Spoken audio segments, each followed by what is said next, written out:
Welcome back, everyone. I am your co-host of Catching You. My other co-host, my daughter, Lacey Ham, I gave her the week off. She has been grinding in softball. And we've been doing this since November of 23. And she hasn't had a date off, because she goes typically she goes Tuesday to Sunday as far as softball. So she'll practice during the week and then she'll have games, Friday, Saturday, and Sunday. And then we do our podcast on Monday. So it's 7 days a week. It's been 7 days a week for her, nonstop softball. She called me and says, "Can I have the day off, please?" So I said, "Of course." It's just, the season's a grind, as most of you guys know. So gave her the week off. So I'm flying solo today, and what I wanted to do is I wanted to talk about. I just got done reading a book. The book's called The Ideal Team Player, and being a coach, having a daughter that's on a team. My wife is super competitive.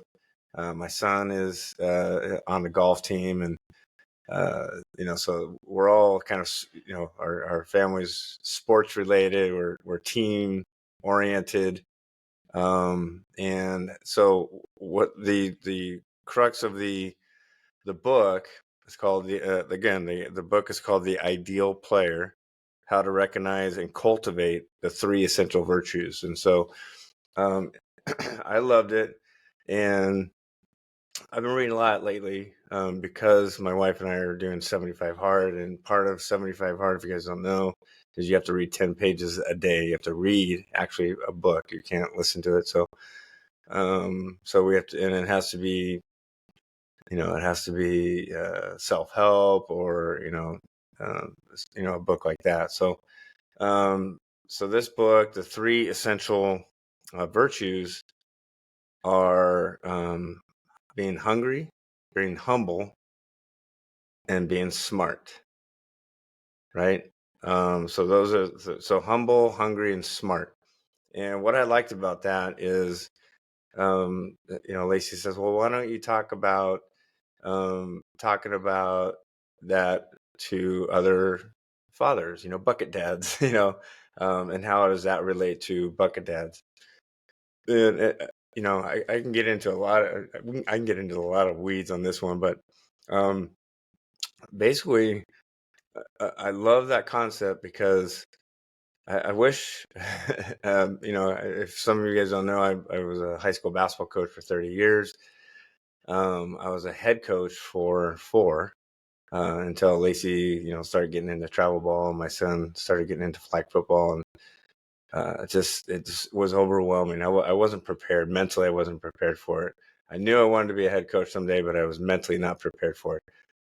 So you guys have heard the old adage, I wish I'd known then what I know now, right? So I wish I would have known about humble, hungry, and smart. Well, I knew each concept individually, but not together, right? Like a Venn diagram, if you guys can visualize a Venn diagram. And, if somebody has those traits in each of those virtues, and then you have the one, the part in the middle of the Venn diagram, then that's the person you want on your team, right? Because they're going to be a good teammate.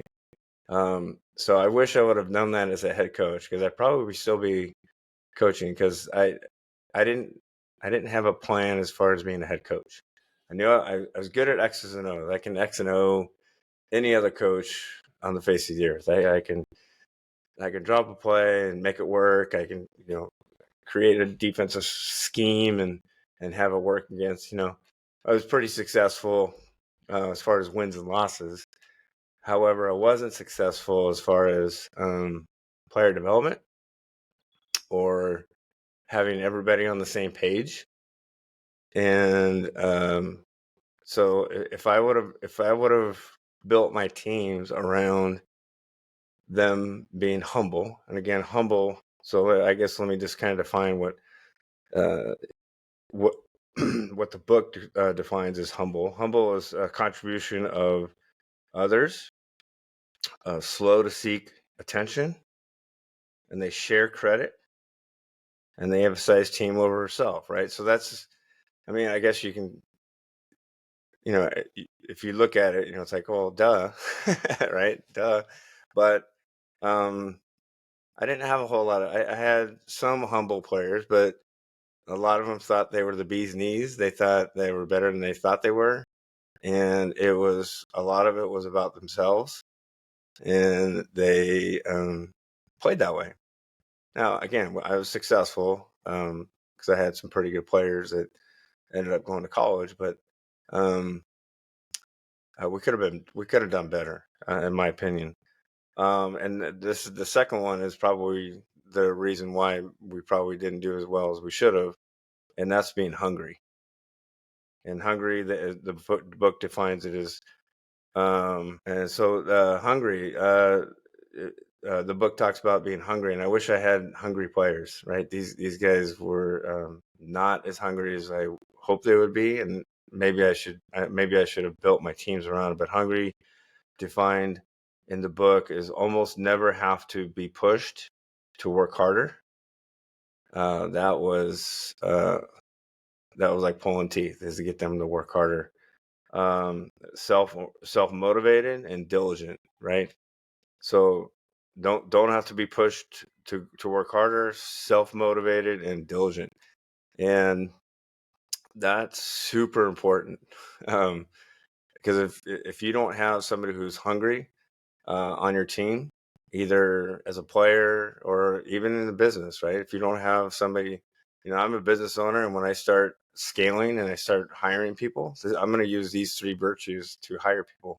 I want somebody who's hungry, that wants to be there, who's self-motivated, who's diligent in what they do, and they're self-motivated, right? So, um, you know, I didn't have those hungry players that I wish I had a couple hungry players. They'd show up early, but most of the guys would just scroll in, put their shoes on, and then start practice. They wouldn't come early and maybe put some free throws in, or shoot some jump shots before practice. They would just roll in and put their shoes on and go, right. And then smart, and smart doesn't necessarily have to be intellectual. Intellectual. I still can't say it. What smart, and what the book talks about, smart being having good judgment and intuition, aware of the impact of their words. This is super important. I'm going to get into that about parents, because I'm going to use these three virtues about bucket dads, or just parents in general, and it's going to relate to softball. But so yeah, just the awareness of the impact of their words and actions, right? And then a person's common sense about other people. So how does this relate to parents and the softball, right? So I'm talking to the bucket dads, and not everybody was a bucket dad, right? Not everybody's dad had a pitcher as their daughter, but you know, use these three virtues. And again, if you have daughters that are in rec ball right now or in travel ball, uh, hopefully you get a nugget out of this or two. If you are in my situation where your kids are already in college, or maybe they're done already, then maybe you can pass this on to them or somebody else that you know. But as far as a parent, be humble. There's nothing wrong with being humble as a parent. There's thousands of kids that play softball. Your kid is not the only one. And stats are important. I have a few stories when I was coaching high school softball, when Lacey was on the team. One of the parents, and you'll get a chuckle. Some of you will get chuckles out of this. That she was in charge of Game Changer, right? And her daughter was the main pitcher. So you can see where this is going. They were not humble at all. It was, um, you know, if it was a clean hit, maybe it nicked off the third baseman's glove in the 5-6 hole. She would call it an error for her daughter, right? It wasn't a hit, it was an error. And then if that girl scored, then obviously it wasn't an earned run. So it kept her earned run average very low. Uh, she ended up being a very good pitcher in college. She played for Minnesota, and then now she's a professional. But for the parents, stats was super important. It was important that her daughter or their daughter have the lowest ERA in the team, and she played every pitch, and she pitched every pitch, and she played every game. And the father, he used to be he would be in the left field fence, and he would, if someone dropped a ball, he would yell at the outfielders, because they dropped her daughter's fly ball that her daughter gave up a fly ball and it was supposed to be easy, and they dropped it. So these outfielders, sometimes they came in and they're like, "Hey, this dad is like yelling and cussing at us." It's like, okay, well, what are you doing? And I'm sure now he's just like, it's like, whatever, she's out of college, she's playing professional. Like, did you really need to yell at these outfielders because they dropped a simple fly ball? So be humble as a parent. Just sit in the stands. You don't need to be yelling at umpires. They're trying their best. Just watch the game and keep your mouth shut. um, and again, I'm not perfect. I was yelling at umpires too. So again, this is something that I'm reflecting on. I was not. If I were to look at myself, 10 years ago, Rusty, um, I probably didn't have these virtues. But I've experienced enough to have I can say this. I can say stuff like this because I've experienced it. I've seen it. I've coached it. I've coached parents that are not humble. They're not hungry. And what do I mean by parents not hungry? Well, hungry, again, it's you don't have to be pushed to work harder as a parent. Um, Parents. It's all about their kid, right? So I used to say, you want to watch the parents when I coached basketball. You want to watch those parents. When parents are watching the game in the stands, are they watching the game or are they watching their kid the whole time, right? So that's how you can tell if they were, humble or hungry, right? They're not. They're self-motivated. They're diligent. They're helping out the program without. And this is where I guess the hunger comes in, as far as as a parent. If you have a kid in the program, are you helping out that program even though your kid is not playing? It is last on the bench, probably not going to get in. Are you still helping out the program, or are you butthurt? Are you like, well, I'm not going to help out if they're not going to play my kid? I'm not going to help out. Um, you know, uh, that you're not hungry. You're not hungry as a parent to give your child the best experience, right? Because you're probably going home complaining, right? Oh, you should be playing. I'm not gonna help out with fundraising, and I'm not gonna help out with the field if you're not gonna play my kid, right? So you're not hungry enough as a parent to help your child out, experience have those good experiences. Again, I'm not talking about those players that are Power Five players. That they're gonna go Power Five no matter what. If their parents are jerks or not, they're gonna go Power Five no matter, just because of who they are.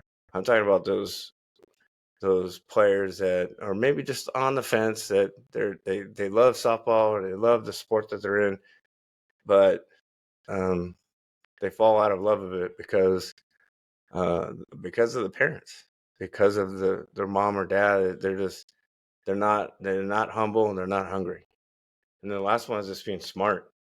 Um, having good judgment and intuition. Some people don't have filters. Some parents don't have filters, and they don't use good judgment as far as talking to the coach or talking to the AD. Right? They go straight to the AD instead of having their. Again, when I was a coach, it was the player talks to the coach and, hey, what do I need to do to get more playing time? And then if that wasn't good enough, then maybe we have a conference with the player and the parent, and we work through some things. If that doesn't work, then we meet up with the athletic director.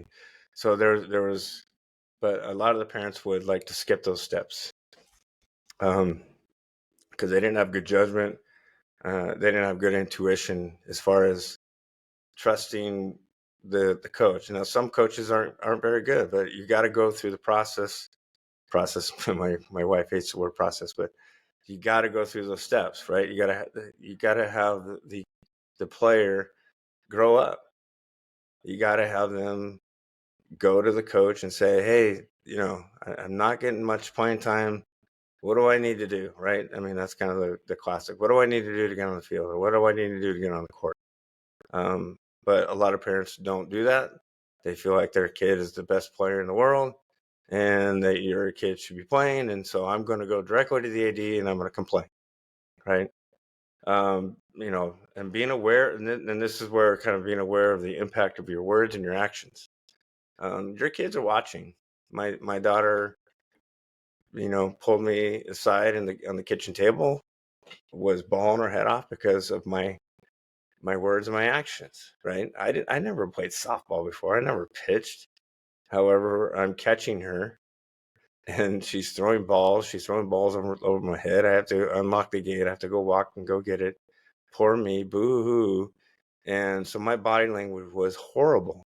And then I'm passive aggressive in nature in the past, and I wouldn't talk to her. I would ignore her, and she's 12, right? She's like, why is my dad acting this way? All I did is I threw a couple balls into the fence, right? So, again, 10 years ago, me is much different. I wish I would have known then what I know now, and I would have treated her much better.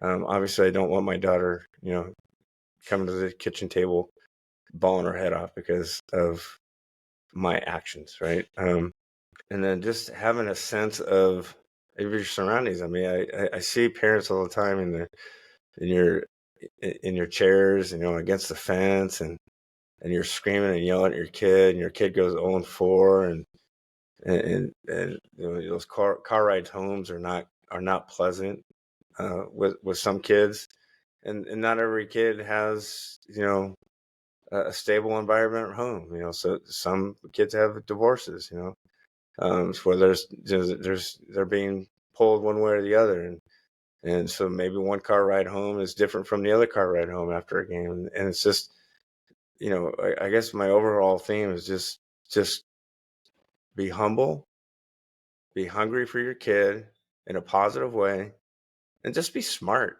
Like, just know your surroundings, know your actions and your words are being watched by everybody, not only from your kid, but from everybody, especially during recruiting, like when they're 14, 15, 16, and they're at showcases, you are being watched. Not only does your daughter being watched, but you are being watched. They're looking at like, okay, is this player coming from a solid family? They're looking at that. There's trust me, there's colleges out there that are looking at you, mom or dad, who's screaming and yelling and acting like a fool in the stands. They're going to be like, okay, do I want this for 4 years in my program? And a lot of times it's no. They'll just go to the next one. That's the player that's on the cusp, maybe not as talented, but the parents are humble, hungry, and they're smart. They just get it, right? So that's kind of my 2 cents. There's my soul cast. And I will catch everybody on the side. I hope, I'm sure Lacey will be back next week. And I think we're going to start getting into first year 16s, and when she was a sophomore in high school, there was a lot of drama with that, and her sophomore year in college or sophomore year in high school, um, and yeah, a lot of the what happened in high school, and let me just end with high school. For some, if you're in a high end travel ball team, the Bat Busters, the Athletic Mercados, Corona Angels, the Choppers, the SoCal A's, the Firecrackers. These are all SoCal teams, but a lot of those girls that came from those programs, they're just like, well, Marty Tyson taught me this, and Mike Stitt taught me this, and so I don't need to listen to my high school coach, right? And that happens a lot. Trust me, it happens all the time. You have these high end players that come from these high end travel ball, and then they play high school, and they feel like high school is just it's beneath them, and they don't work as hard. I always said when I helped out as an assistant, um, I said, would you act and play like this if you were at a Mercado practice? And they would say no. And I said, well, why are you doing it here? Well, it's just high school. So, again, that humble, hungry, and smart. So I can tell the girls that were on Lacey's high school team, they did not fit those three virtues. Trust me. And guess what? Some of those girls are not playing in college. They were recruited to go to college, and now they're not playing in college. And there's a reason why, because they were not humble, they were not hungry, and they were not smart. And on that note, catch you guys on the other side. Take care. Lacey, if you're listening, I love you.